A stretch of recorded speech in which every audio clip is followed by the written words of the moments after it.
Hello, welcome to Nirmala accountancy classes. मेरा नाम मिथिलेश सिंह है। आज का न्यू टॉपिक है adjustment for change in profit sharing ratio. Profit sharing ratio among existing partners जो चेंज हो रहा है, उसके लिए हम लोगों को अनेक एडजस्टमेंट इंट्रीज करने पड़ते हैं। उसके बेसिक जो जर्नल है उसके बारे में आज हम लोग डिटेल देखेंगे।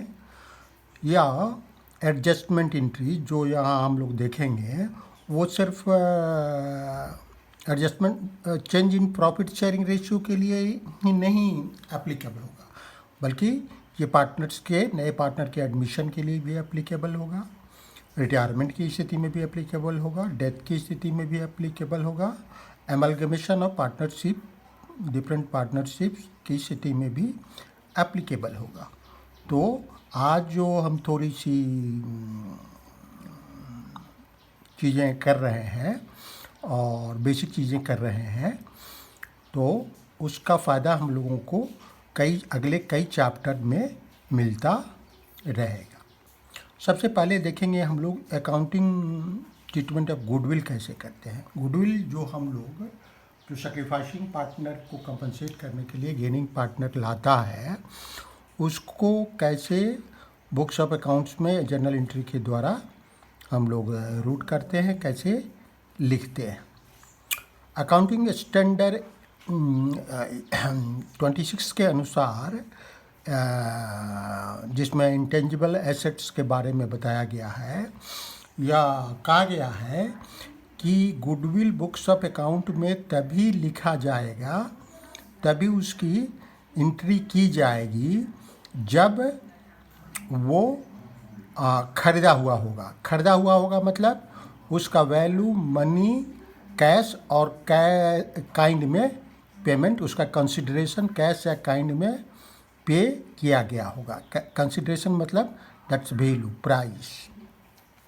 तो जब हम change in profit sharing ratio या एडमिशन के समय या डेथ के समय या रिटायरमेंट के समय गुडविल के लिए एडजस्टमेंट करते हैं, change in profit sharing ratio के चलते या फर्म के रिकन्स्टिट्यूशन के चलते, तो ऐसी स्थिति में हम लोग गुडविल का वैल्यू कैश में पेमेंट नहीं किए हुए होते हैं या किसी भी काइंड्स में पेमेंट उसका नहीं किया गया होता है, इसलिए उसकी एंट्री उसको हम लोग बुक्स ऑफ अकाउंट्स में नहीं दिखाएंगे।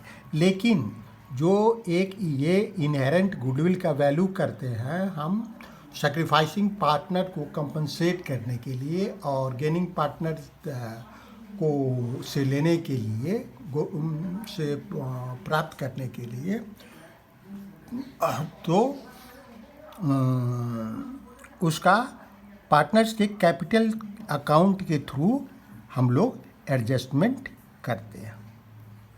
अब जो कंपनसेशन पेएबल होगा गुडविल के फॉर्म में सैक्रिफाइसिंग पार्टनर को या पार्टनर्स को बाय गेनिंग पार्टनर के द्वारा या पार्टनर्स के द्वारा, उसका कैलकुलेशन हम लोग कैसे करेंगे ये देखेंगे। सबसे पहले ये कैलकुलेशन के लिए है equal to value of the firm's goodwill, firm का जो वैल्यू होगा into share of profit gain. जिस पार्टनर को जितना शेयर प्रॉफिट का गेन होगा उतना वो उस वैल्यू का कंपनसेट करेगा, ठीक है। या जो पार्टनर जितना सेक्रीफाइस करेगा उतना गुडविल का वैल्यू उसको मिलेगा, ठीक है। यही कैलकुलेशन का तरीका है। अब जर्नल एंट्री सिंपल हम लोग क्या क्या पास करते हैं। For adjustment of goodwill to compensate sacrificing partner, है ना। सेक्रीफाइसिंग पार्टनर को हम लोग गुडविल का वैल्यू कंपनसेट करने के लिए कैसे करते हैं। हम लोग गेनिंग पार्टनर कैपिटल या करंट अकाउंट को डेबिट करते हैं और सैक्रिफाइसिंग पार्टनर कैपिटल या करंट अकाउंट को क्रेडिट करते हैं। सपोज ए और बी दो पार्टनर हैं। ए 1/5 के लिए एक अगेन ए 1/5 सेक्रीफाइस कर रहा है और बी 1/5 गेन कर रहा है, ठीक है, profit change in profit sharing ratio के चलते। और गुडविल का वैल्यू 50,000 है। तो वैसी स्थिति में ए का गेन कितना होगा, ए का सेक्रीफाइस या बी का गेन कितना होगा। ए का सेक्रीफाइस होगा 1/, सेक्रीफाइस हम लोग निकालेंगे ओल्ड और न्यू रेशियो की तुलना में। अगर ए का सेक्रीफाइस है 1/10 और बी का गेन है 1/10, तो बी के कैपिटल अकाउंट को हम या करंट अकाउंट को, अगर फिक्स कैपिटल अकाउंट है तो डेबिट करेंगे और ए के कैपिटल या करंट अकाउंट को क्रेडिट करेंगे, चूँकि बी गेन कर रहा है और ए सेक्रीफाइस कर रहा है। ये हुआ गुडविल के लिए। दूसरी एंट्री हम लोग करते हैं for writing of existing goodwill.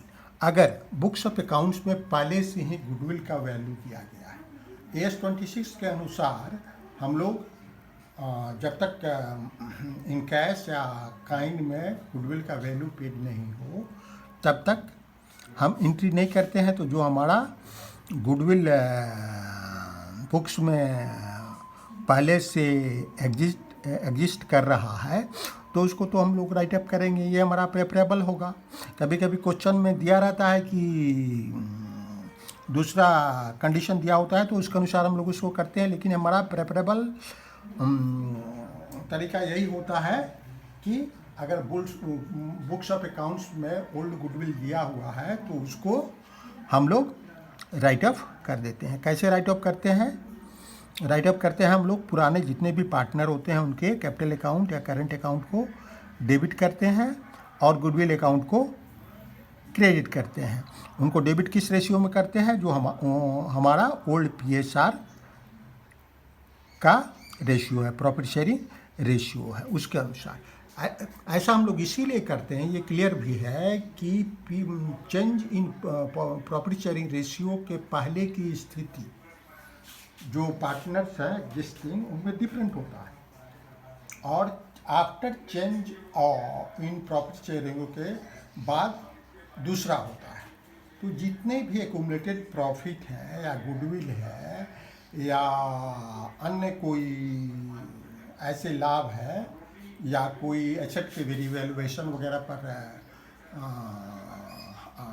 लाभ या हानि हुई है या लायबिलिटी के रीअसेसमेंट पर कोई लाभ या हानि हुई है, तो इन सारी चीज़ों को हम लोग प्रॉफिट शेयरिंग रेशियो में चेंज के तक का एक अलग पुराने रेशियो से बांट देंगे और फिर नए रेशियो से हम लोग नई चीज़ शुरू करते हैं।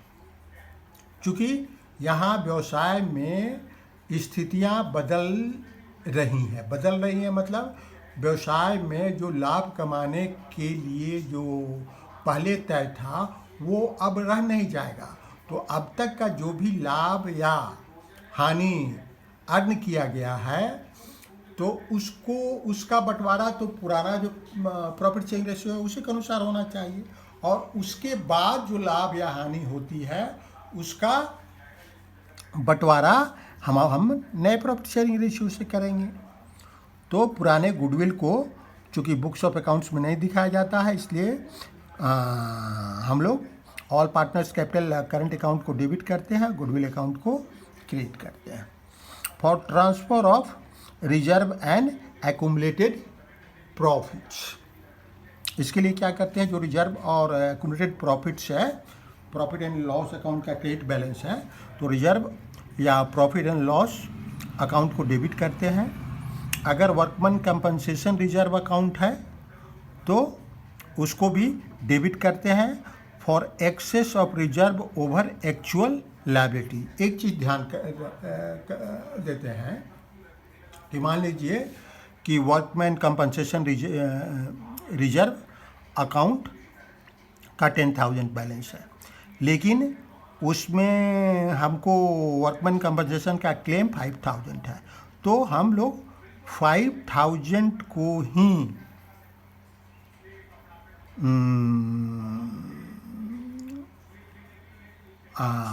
5000 हम लोग को ही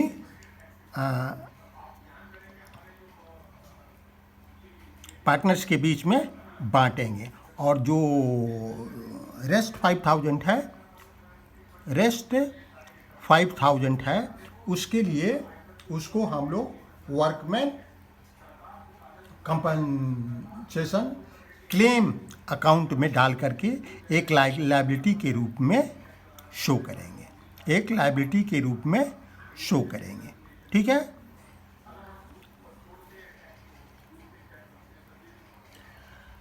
उसी तरह इन्वेस्टमेंट फ्लक्चुएशन रिजर्व अकाउंट, एक इन्वेस्टमेंट फ्लक्चुएशन रिजर्व अकाउंट भी होता है। वो क्या होता है?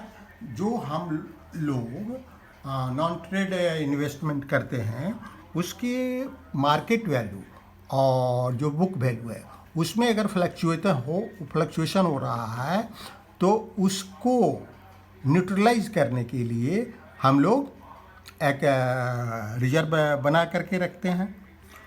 तो उसको भी हम लोग जब change in profit sharing ratio का डेट होता है उस दिन तक उसको भी हम लोग उस अकाउंट को डेबिट कर देते हैं, लेकिन उतना ही अमाउंट डेबिट करते हैं जो एक्सेस है बुक वैल्यू और market value, for excess of reserve over book value and market value. मान लीजिए कि हमारा रिजर्व 10,000 के है और हमारे बुक वैल्यू में जो है मार्केट वैल्यू में 5,000 की कमी हो गई है। बुक वैल्यू हमारा 10,000 था, अभी मार्केट वैल्यू 5,000 हो गया है हमारा इन्वेस्टमेंट का। तो ऐसी स्थिति में 5,000 हम इन्वेस्टमेंट अकाउंट में एडजस्ट कर लेंगे और रेस्ट 5,000 ही हम पार्टनर्स को उनके कैपिटल या करंट अकाउंट में क्रेडिट साइड में लिखते हैं, ट्रांसफ़र करते हैं। किस रेशियो में? ओल्ड प्रॉफिट शेयरिंग रेशियो में। नेक्स्ट है फॉर ट्रांसफ़र और एक्यूमुलेटेड लॉसेस। एक्यूमुलेटेड लॉस है तो सिंपली कोई प्रॉफिट एंड लॉस का अगर डेबिट बैलेंस है तो ऑल पार्टनर्स कैपिटल या करंट अकाउंट को डेबिट करते हैं फिक्स्ड कैपिटल या फ्लक्चुएटिंग कैपिटल के आधार पर ओल्ड रेशियो में, और प्रॉफिट एंड लॉस अकाउंट को क्रेडिट करते हैं। इसी तरह अगर हमारे पास कोई डेफर्ड रेवेन्यू एक्सपेंडिचर है जैसे एडवर्टीजमेंट एक्सपेंडिचर अकाउंट, तो उसको भी हम लोग all partners capital current account को डेबिट करते हैं और डेफर्ड रेवेन्यू एक्सपेंडिचर अकाउंट को क्रेडिट करते हैं। अगर सपोज कि हम ये सब एंट्री जो हम लोगों ने अभी की है वो जो रिजर्व वगैरह का ट्रांसफ़र है या जो लॉस वगैरह का ट्रांसफ़र है, अगर हम लोग कैपिटल अकाउंट के थ्रू करना चाहते हैं तो उसको भी हम लोग कर सकते हैं। वैसी स्थिति में हमको रिजर्व को सीधे ट्रांसफ़र करने की ज़रूरत नहीं है, हम कैपिटल पार्टनर्स से कैपिटल अकाउंट के थ्रू एडजस्टमेंट एंट्री पास कर सकते हैं। उसका तरीका ये है कि हम लोग गेनिंग पार्टनर के अकाउंट को डेबिट करते हैं और सैक्रिफाइसिंग पार्टनर के अकाउंट को क्रेडिट करते हैं। किस रेशियो में? जो रेशियो गेनिंग का या सैक्रिफाइसिंग का है। अब हम लोग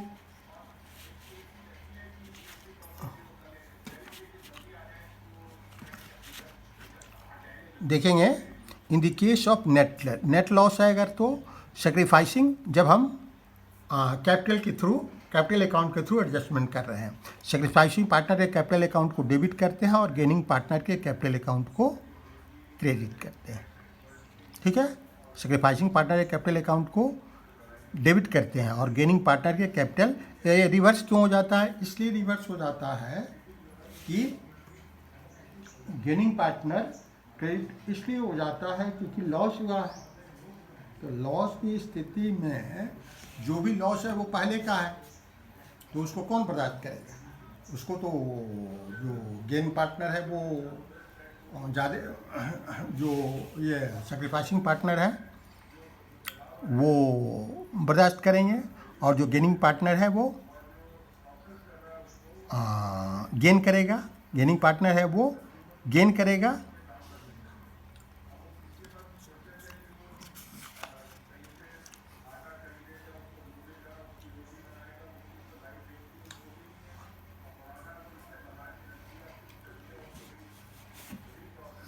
अब हम लोग देखेंगे if no claim against workman compensation exist. अगर वर्कमैन कंपनसेशन के, अब हम लोग जो अभी बात किए थे थोड़ी देर पहले वर्कमैन कंपनसेशन के बारे में, तो उसके अलग अलग डिफरेंट स्थिति में क्या हम लोग एंट्री करते हैं।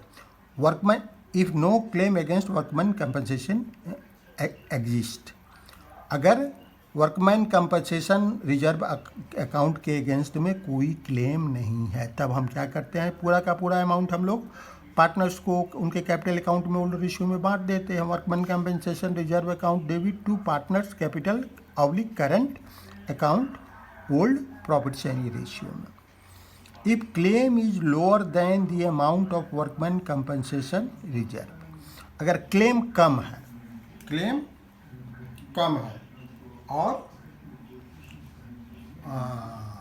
रिजर्व ज़्यादा है, वर्कमैन कंपनसेशन पर क्लेम कम है, रिजर्व ज़्यादा है, तो इसको क्या करते हैं, वर्कमैन कंपनसेशन रिजर्व अकाउंट को पूरा का पूरा अमाउंट हम लोग डेबिट करते हैं। फिर जो या क्लेम है वो provision for workman compensation claim account, उसको क्रेडिट करते हैं जितना क्लेम का अमाउंट है, और बाकी जो बचा है उसको हम लोग पार्टनर्स कैपिटल या करंट अकाउंट में ओल्ड प्रॉफिट शेयरिंग रेशियो में, जैसा इसके पहले मैंने बताया था आपको इस केस में, यहाँ इसका मतलब यही था, वहाँ क्लियर किया गया है।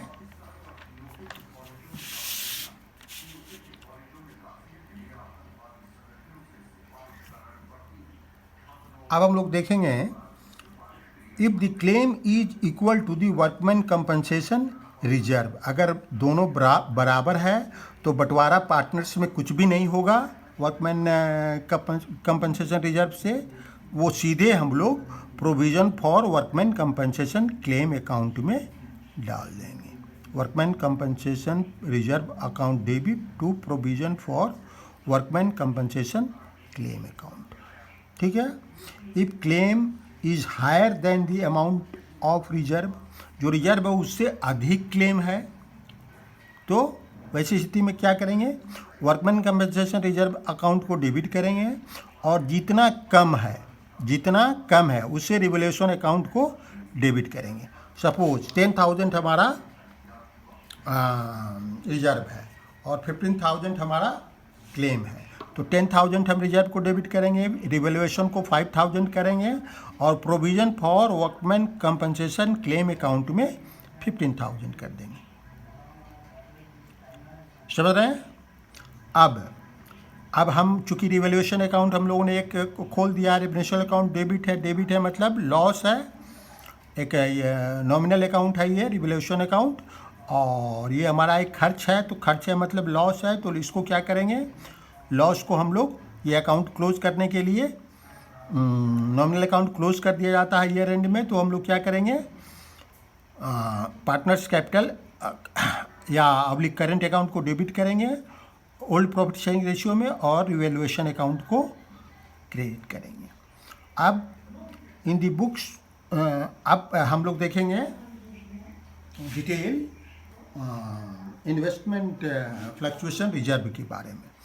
If book value and market value of the investment is the same, अगर दोनों बराबर है बुक वैल्यू और मार्केट वैल्यू इन्वेस्टमेंट का, तो जितना भी रिजर्व है वो पार्टनर्स के कैपिटल अकाउंट में हम लोग ट्रांसफ़र कर देंगे ओल्ड प्रॉफिट शेयरिंग रेशियो में। Investment fluctuation reserve account debit to partners capital oblique current account in old PSR।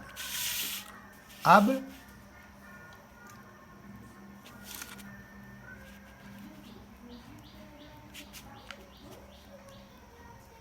हम लोग दूसरी स्थिति देखेंगे, if market value of investments is less than the book value, is less than the book value, book value से market value कम है, तो वैसी स्थिति में क्या करेंगे, इन्वेस्टमेंट फ्लक्चुएशन रिजर्व अकाउंट को तो पूरे अकाउंट से डेबिट करेंगे, लेकिन जितना कम है उतना से इन्वेस्टमेंट अकाउंट को डेबिट कर देंगे, book value minus market value.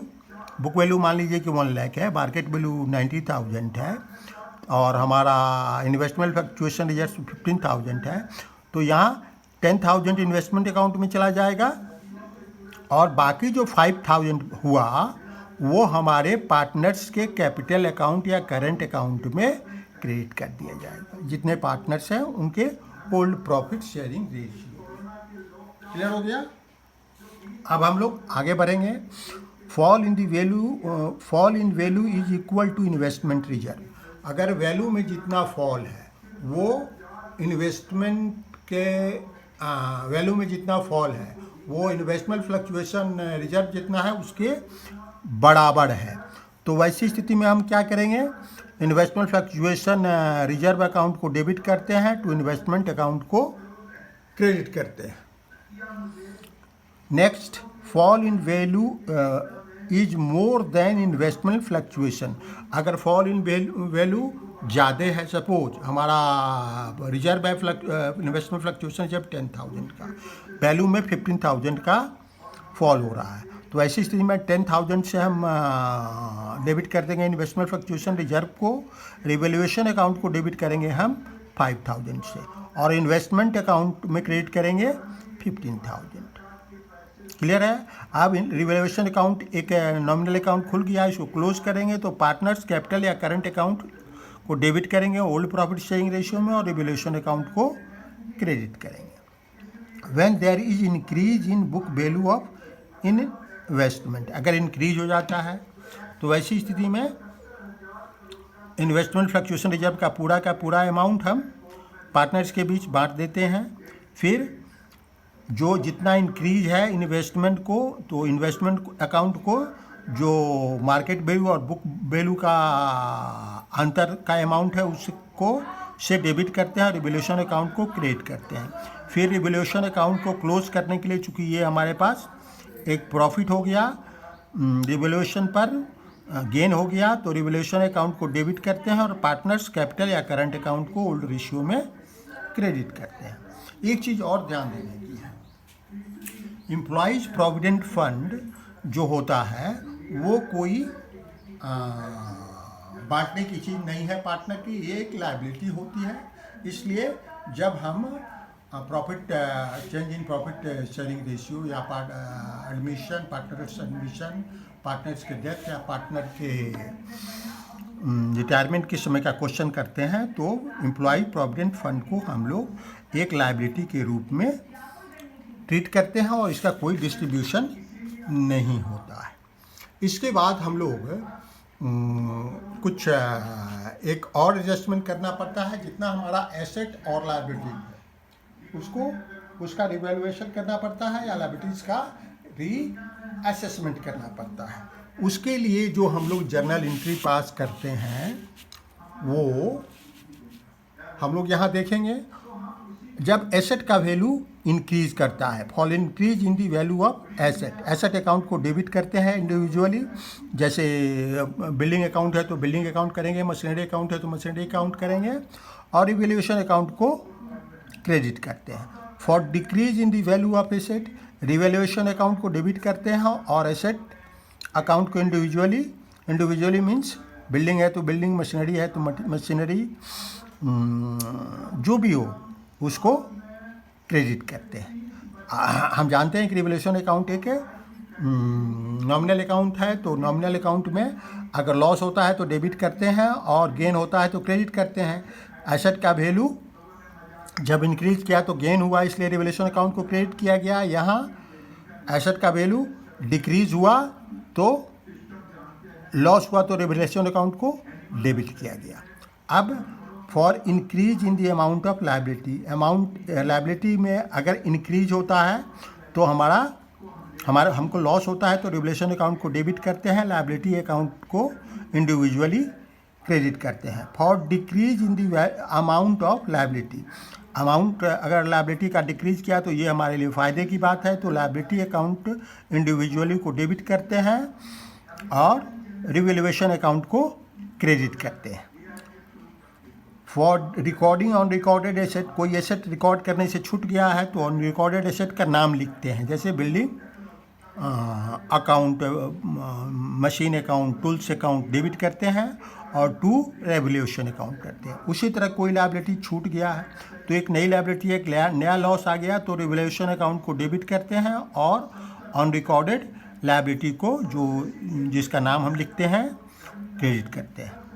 For net gain on revaluation, पर अगर गेन होता है तो रिवैल्यूएशन अकाउंट को डेबिट करते हैं और पार्टनर्स को कैपिटल या करंट अकाउंट को क्रेडिट करते हैं। गेन हम कैसे देखते हैं, अगर हमारा क्रेडिट साइड रिवैल्यूएशन अकाउंट का ज़्यादा है, डेबिट साइड कम है तो हमको गेन होता है। अगर रिवैल्यूएशन अकाउंट का डेबिट साइड ज़्यादा है, क्रेडिट साइड कम है तो हमको लॉस होता है। लॉस की स्थिति में हम पार्टनर्स कैपिटल या करंट अकाउंट को डेबिट करते हैं, रिवैल्यूएशन अकाउंट को क्रेडिट करते हैं। इसके बाद रिकॉन्स्टिट्यूशन के फॉर्म का रिकॉन्स्टिट्यूशन करने के बाद प्रॉफिट शेयरिंग रेशियो में चेंज होने के बाद जो भी एडजस्टमेंट है उनको इफेक्ट देने के बाद हम लोगों को एक नया बैलेंस शीट भी बनाना पड़ता है, उसकी चर्चा हम लोग बाद में करेंगे।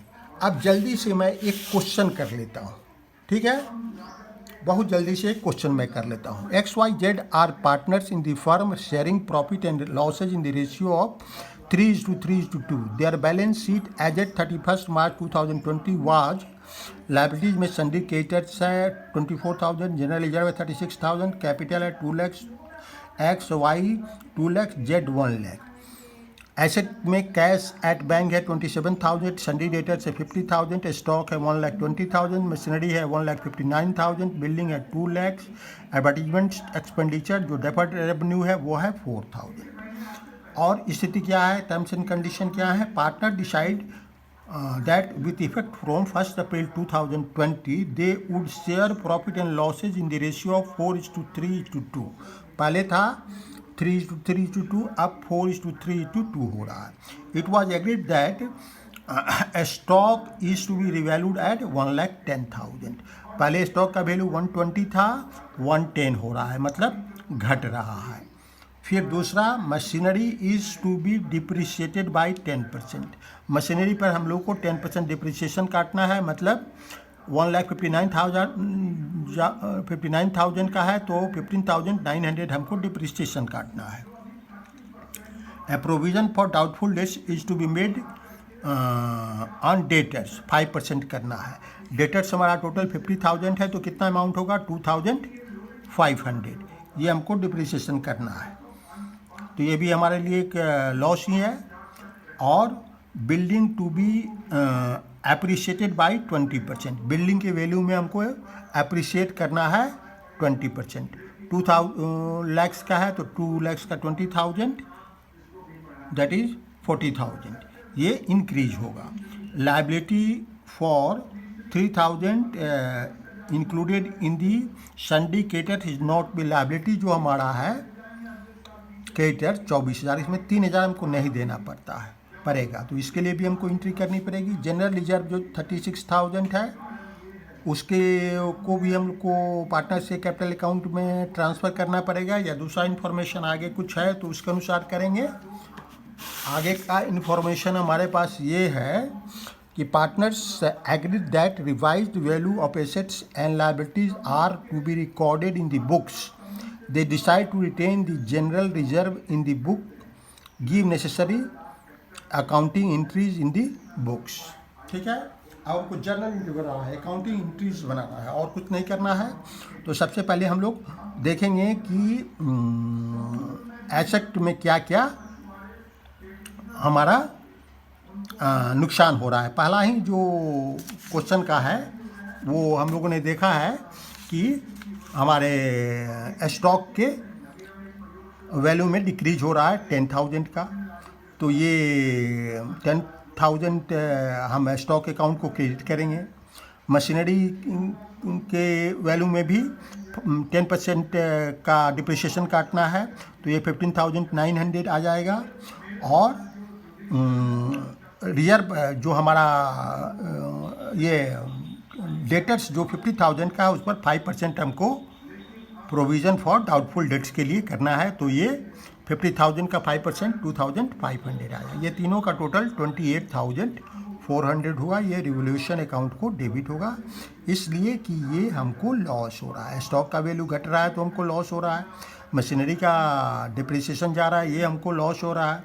जो हमारे डेटर्स हैं उसके को लिए रिजर्व हमको क्रिएट करना पड़ रहा है, तो ये हमारे लिए लॉस है।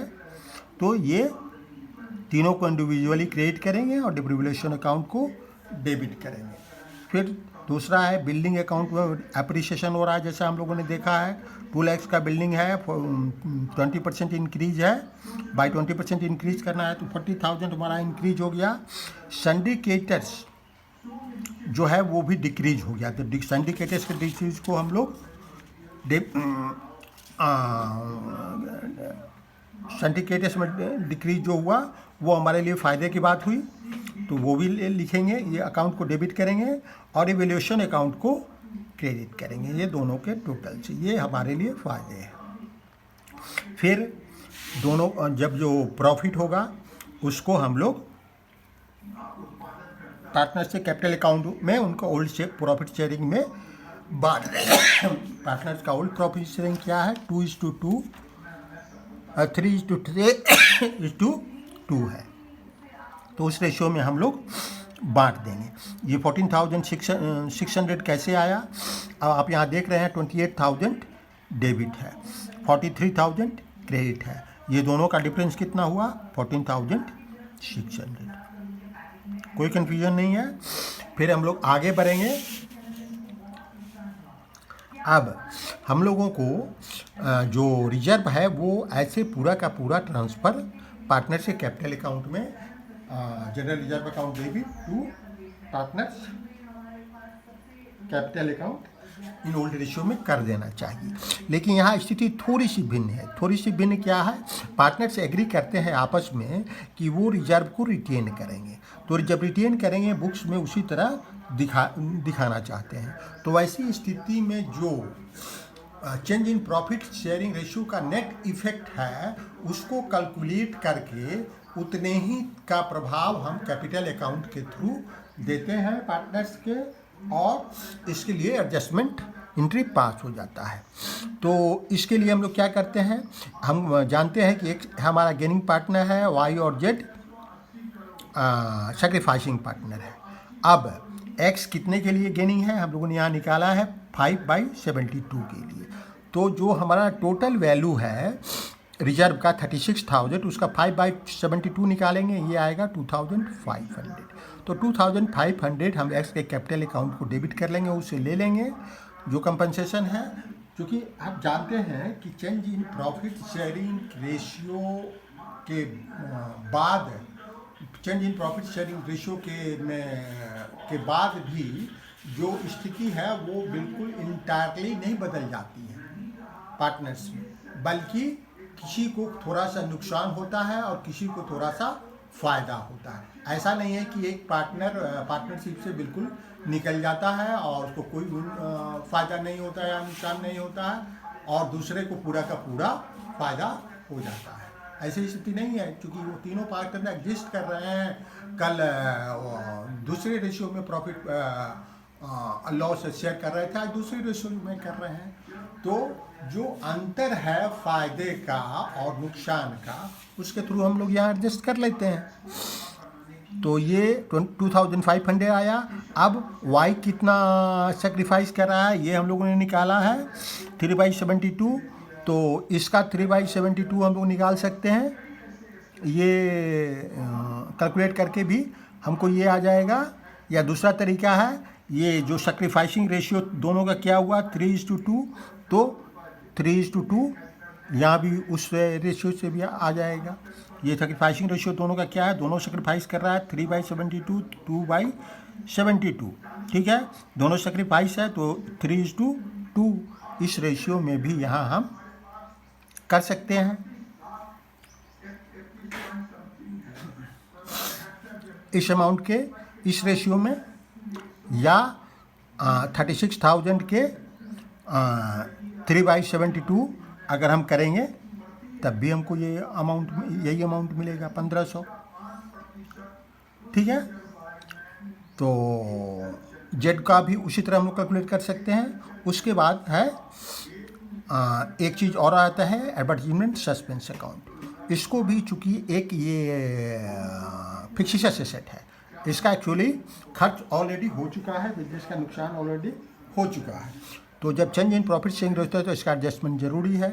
तो इसको भी हम लोग ओल्ड प्रॉफिट शेयरिंग रेशियो में बांट देते हैं पार्टनर्स में। ओल्ड प्रॉफिट शेयरिंग है 3:2 है, उस रेशियो में हम लोग 4,000 को बांट देते हैं। जो हम लोगों ने यहाँ कैलकुलेशन ऑफ सेक्रीफाइस और गेन का किया है ये हम लोग देख ही चुके हैं।